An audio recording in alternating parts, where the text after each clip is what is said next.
Bonjour, rebonjour, merci d'être avec nous et merci à vous d'être présents, peut-être des futurs start-upers parmi nous. On va justement en parler, comment on devient start-upper. On a de la chance d'avoir un certain nombre de start-up qui sont sur le stand, qu'on a le plaisir de mettre en valeur parce qu'ils collaborent également avec Sanofi et ils ont des solutions exceptionnelles, hyper intéressantes et innovantes à proposer dans la pharma. Alors j'ai le plaisir de vous présenter Jean-François Pomerol, qui est à ma droite, qui est CEO de Tribun. Alors, pour démarrer peut-être sur chacun de vous, ce que vous faites, Jean-François, côté Tribun, vous accompagnez les médecins dans la transformation digitale du diagnostic des cancers. Et puis, bien sûr, je vous laisserai donner quelques informations supplémentaires. Alors, moi, j'ai une question à vous poser. Quand on a échangé, vous m'aviez dit que vous n'étiez pas forcément destiné à une carrière de start-upper. Euh, Comment ça s'est passé? Quelle a été la bascule? Comment on devient start-upper? Pour vous, votre expérience. Jean-François. Oui, bonjour à tous. Moi, j'ai commencé, je suis sorti de l'école de commerce il y a une vingtaine d'années, et donc j'ai commencé à l'époque, on ne parlait pas tellement des startups. Donc j'ai commencé dans la finance, c'était un peu voilà, une des voies d'intérêt pour les étudiants à l'époque. Et puis, je pense que j'avais en moi, j'avais déjà suivi des cours d'entrepreneuriat quand même, et j'avais en moi une certaine volonté d'indépendance, d'autonomie, voilà, d'être plus contributeur à une réalisation. Et j'ai croisé, au bout de 3 ans de grands groupes dans la banque, j'ai croisé le chemin d'un entrepreneur qui, lui, avait une histoire autour des cellules, autour du digital des cellules. Il y a 20 ans, c'était vraiment innovant. Parce qu'on n'en parlait pas du tout, du digital. Voilà, il m'a embarqué dans cette histoire. Et comme un vrai entrepreneur, il m'a dit bah, j'aimerais bien qu'on bosse ensemble. Et j'ai dit pourquoi faire? Il m'a dit on verra. Et c'est comme ça que je l'ai rejoint. Voilà. Donc c'était effectivement pas une Prédestiné. prédestinée. Ouais. Et j'insiste beaucoup sur le terme de la rencontre parce que je pense que l'entrepreneuriat, c'est toujours une histoire de rencontre, d'association aussi. Il faut trouver des gens avec qui le faire. Être seul, c'est pas facile. Être entrepreneur, c'est pas facile.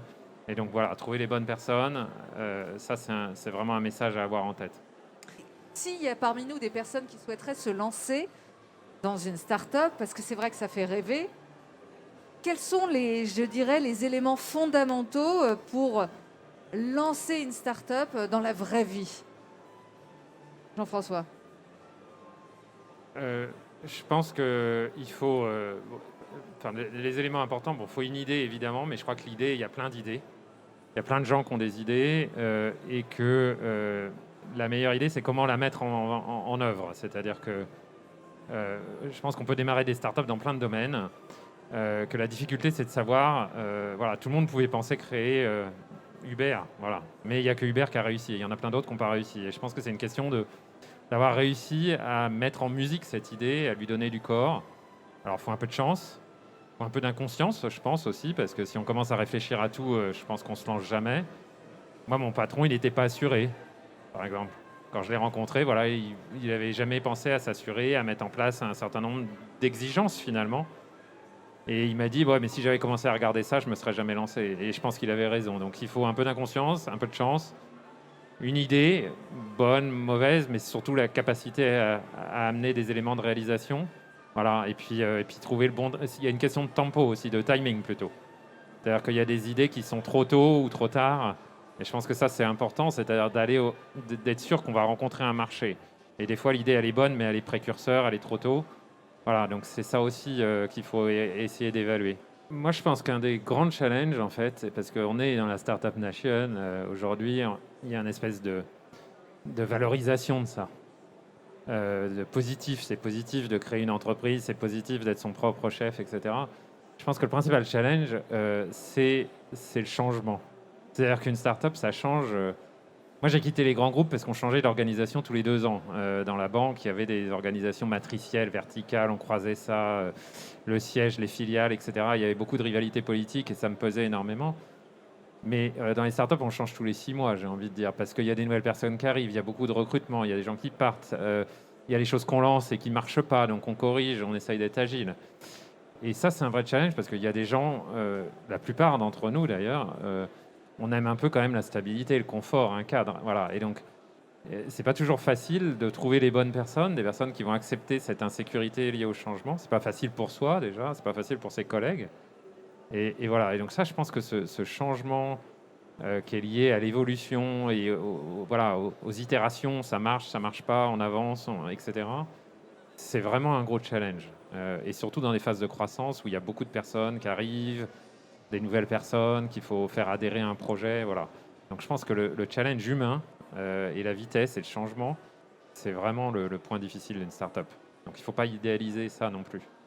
C'est intéressant parce que vous parlez de changement, d'être capable d'être résilient finalement, de pouvoir faire évoluer nos idées, de confronter à un public qui n'est pas forcément celui qui est le bon ou ce qui n'est pas intéressant pour vous.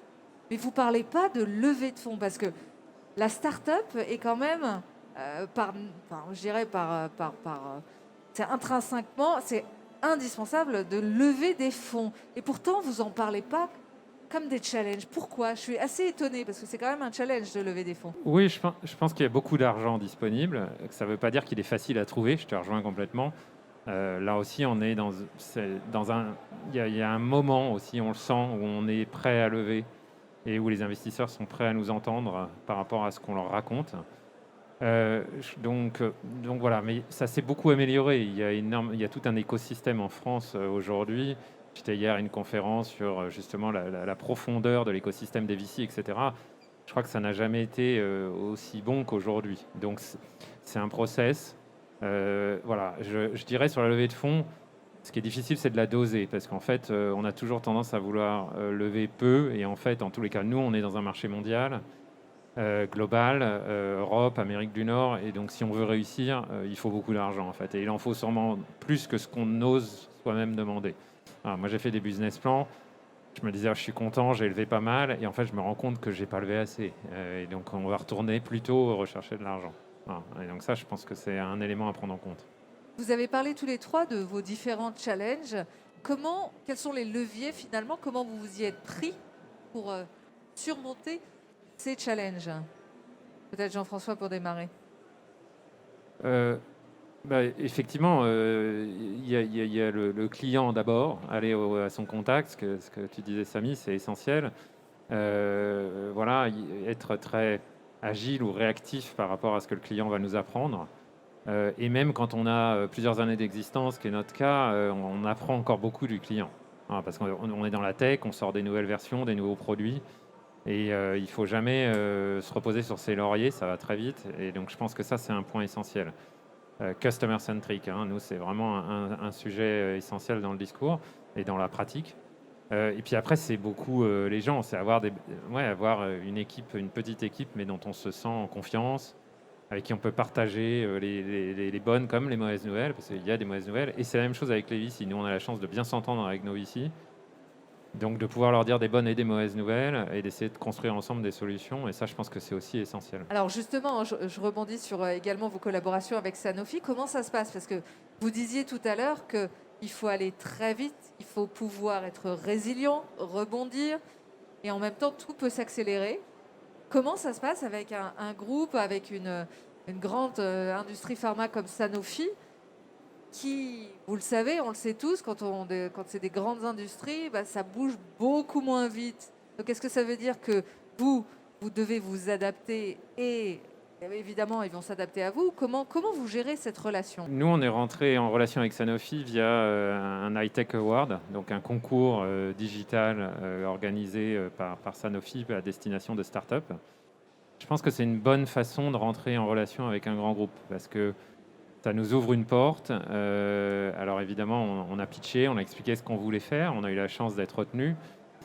Mais ça ouvre une porte et ça ouvre une porte qui n'est pas une porte commerciale, qui est une porte plus de partenariat, d'innovation qu'on co-construit ou qu'on co-développe ensemble. Donc ça facilite grandement. Et on a la bienveillance en plus du coup des animateurs, de l'High-Tech Award, etc. Ça nous aide à avancer. Parce que notre expérience avec les grands groupes, c'est que c'est très difficile parce qu'on a un décalage évidemment de taille, de rapport au temps, de rapport à l'engagement aussi. Nous, on est une petite société, on a des concurrents qui sont plus gros, donc quelque part, le confort, la facilité, l'absence de courage, c'est de travailler avec un autre gros Voilà. Et donc, il faut ouvrir les bonnes portes, trouver la personne qui va faire pousser, effectivement, et c'est pas toujours simple. Donc, voilà, nous, l'expérience qu'on a avec Sanofi, pour le moment, elle s'est construite comme ça autour d'un challenge. Et je vois beaucoup d'autres grosses entreprises organisent des concours innovation ouverts aux startups. Et je pense que c'est une bonne chose pour retrouver de l'agilité et retrouver du travail ensemble. Bon, en tout cas, vous vous rejoignez et êtes très complémentaires. Et à la fois, ce que j'entends aussi, c'est que ça permet, je me souviens, on avait échangé avec ton cofondateur, de dire que ça peut permettre de générer de nouvelles idées aussi à proposer. Ah oui, complètement. Je pense qu'on a insisté tous les trois sur l'importance du marché, de votre marché, de se confronter à votre marché. Finalement, le marché, ça va être les besoins de petites ou de grandes entreprises. À partir du moment où vous avez la possibilité de collaborer avec une société comme Sanofi, ben, ça veut dire que vous êtes au contact direct des besoins de votre marché. Donc, c'est hyper enrichissant. Là, ça accélère votre progression d'une manière qui est difficilement imaginable pour une startup. Et est-ce qu'il y a, vous qui avez, tu parlais Jean-François du fait que tu as aussi un marché international, est-ce que votre vision, et parce que je pense que vous écoutez aussi ce qui se passe autour de vous, est-ce qu'il est plus facile de lancer une start-up en France ou aux États-Unis? Jean-François. C'est une question difficile. Nous, la question s'est pas posée. On était en France, on a démarré sur le marché français. On est d'ailleurs resté assez longtemps en France, ce qui était probablement une erreur. On aurait dû aller à l'international beaucoup plus vite. Est-ce que c'est plus facile? Ce qui est difficile en Europe, c'est qu'on n'a pas un marché unifié. Et ça, je pense que c'est un gros souci, en tous les cas dans les medtech, qui est mon domaine. C'est que c'est des micro-marchés, en fait. Et la réglementation, alors elle est à peu près unifiée autour du RGPD, du marquage CE, etc. Mais elle se complique, globalement, elle s'est compliquée. Et finalement, on se dit qu'on va passer toutes ces étapes réglementaires pour atteindre un marché qui est francophone ou anglophone ou germanophone, qui est assez différent. Il n'y a aucune harmonisation sociale aussi. Quand on veut recruter des gens, moi j'en suis là dans différents pays, c'est un vrai casse-tête. Et c'est sûr qu'à côté de ça, les États-Unis, ça paraît voilà, un accès. Alors la FDA, c'est compliqué, la réglementation aussi, mais derrière, on a un marché de 300 millions. Donc c'est ça qui séduit et c'est pour ça qu'on veut tous y aller, il ne faut pas se mentir. Donc est-ce qu'on doit démarrer aux US quand on est français? Je ne pense pas, mais très vite, on a envie d'y aller. En tout cas, ce qui est certain pour avoir suivi un échange et animé un échange avec des VCs américains, ce qui est certain, c'est qu'il faut s'acculturer. On ne rentre pas comme ça sur le marché américain. Ça ne marche pas du tout comme en France. Et donc, c'est très important de bien se former à la culture, aux besoins, à la demande et s'adapter avant même de rentrer dans le marché. Et lever des fonds. Et les fonds, bien sûr, Encore bien beaucoup sûr, bien d'argent. sûr, les fonds, oui, tout à fait, parce que c'est encore beaucoup plus lourd en termes d'investissement. Qu'en est-il de l'impact? On sait tous dans plusieurs secteurs qu'il y a eu de gros impacts à cause de la crise du Covid. Est-ce que vous avez été touchés? Est-ce que ça a permis d'accélérer le développement de vos sociétés respectives ou pas du tout? Ouais. Nous, on a un impact en effet ciseau, c'est-à-dire qu'on travaille beaucoup avec les hôpitaux, avec les labos, pharma. Donc, quand on est rentré en confinement, si on n'avait pas des solutions anti-Covid, il n'y avait pas beaucoup d'audience et de disponibilité de nos clients. Les commerciaux ne pouvaient pas se déplacer. Les hôpitaux se sont fermés. En fait, on ne pouvait pas y aller. On ne pouvait pas se déplacer. On pouvait pas. Voilà, ils n'étaient pas disponibles. Donc, les marchés se sont arrêtés. Voilà. Donc, ça, c'est l'effet négatif. Mais c'est compensé par un effet extrêmement positif, c'est que la santé digitale est probablement un des secteurs gagnants de la crise Covid, parce que nous, on fournit des solutions qui permettent de travailler à distance, de se passer du microscope, de permettre aux pathologistes de travailler de chez eux ou de travailler en réseau. Et donc, on voit bien que c'est un des outils de résilience dans la crise. Et donc, on a vu chez les clients qui étaient déjà équipés une augmentation des usages de l'ordre de 25 fois. Donc, c'est extrêmement significatif. Voilà. Mais tous ceux qui n'étaient pas encore équipés, les projets se sont arrêtés. Voilà. Donc, on croit beaucoup à un rebond en sortie de crise, probablement à partir de cet automne, hein.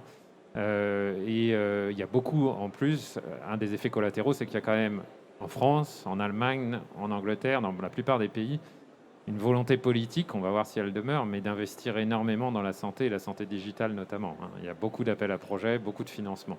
Donc là, on voit un effet collatéral, on va dire, positif sur nos activités. Donc, globalement, en tout cas, ce que j'entends, c'est que pour tous les trois, c'est plutôt très positif. En tout cas, ça a potentiellement boosté votre activité avec quand même un petit peu de... Oui, ralentissement et en même temps, on a un peu retour. shifté le business plan, hein, on a un peu décalé, mais on pense qu'il ressort plus fort de la crise, même si on a dû faire un peu le dos rond pendant un an et demi. Là. Ouais. Alors, si je vous demandais, puisque vous avez acquis une certaine expérience et certainement utile de la partager, si je vous demandais quels sont vos enseignements, allez, on va dire vos 3 enseignements phares avec cette expérience, ce recul que vous avez pour des personnes qui peut-être potentiellement pourraient se lancer. Je dirais beaucoup de courage, ça rejoint, c'est clair. Et du courage dans la durée, c'est pas un marathon, c'est plusieurs marathons, une start-up, donc il faut tenir. Le deuxième, je dirais, c'est une bonne dose d'ambition, parce que et moi, je sais que je suis pas rentré là-dessus, je suis rentré sur un autre projet, et de même qu'on lève pas assez d'argent en général, peut-être que des fois, on manque d'ambition, on se dit, ah non, ça va pas être possible. Aller aux US, c'est pas possible. Si, c'est sans doute possible, il faut s'en donner les moyens, c'est pas... Voilà, donc une ambition mais une ambition bien dosée, c'est-à-dire qu'il faut rester quand même avec une certaine humilité, notamment en santé, je te rejoins sur l'expertise. Voilà, il y a des patients derrière, on sert une finalité et moi je suis pas médecin, voilà, donc il faut rester humble sur ce qu'on affirme et je pense qu'il y a beaucoup de startups qui des fois justement n'osent pas bien cette ambition et ont des gros revers parce que effectivement elles perdent en crédibilité, voilà. Et donc c'est un savant dosage, hein, c'est pas évident d'être ambitieux et de garder cette humilité face aux clients. Un grand merci, bravo pour tout cet échange et très intéressant pour des personnes potentiellement qui peuvent se lancer. Merci, un grand bravo à vous. Merci. Merci beaucoup. Merci.